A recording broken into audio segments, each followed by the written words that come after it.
Hi friends, అందరికీ good morning అండి. రాత్రి వచ్చిన వానకి గాలికి శనగ పెరగలేనేమో, తడిసిపోద్ది, ఇబ్బంది పడతానేమో అనుకున్నాను. ఎట్టో దేవుడి దయ వల్ల ఎండ వచ్చింది. కాకపోతే నాకు ఈసారి ఏమీ పల్లింపు వచ్చినట్లేదు. నా చెట్లు చూస్తే, కాయలు చూస్తే ఏమీ లేవు.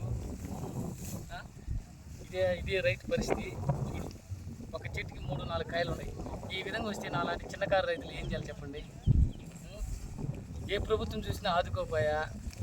ఎలక్షన్ టైం వస్తే ఎవరైనా వచ్చి మా ఓట్లేని మేము చూసుకుంటూ ఉంటారు. ఎవరికి ఓటు వేయాలి, ఏం చేయాలి చెప్పండి? నేను ఏ పార్టీని విమర్శించటంలే.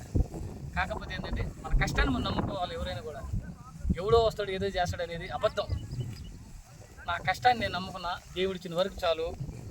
ఏదో ఒక 3 చెట్లు పెరిగితే ఒక 10 కాయలు ఉన్నాయి, చాలు. నాలాంటి చిన్నకారు రైతులకు చాలు.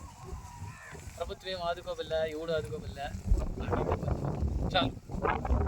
నేను నా పంట బాగుండాలా, కొద్ది గొప్ప కాయలు వచ్చి 10 రూపాయలకి బాగా అమ్ముకోవాలని చెప్పి మనస్ఫూర్తిగా దీవించండి.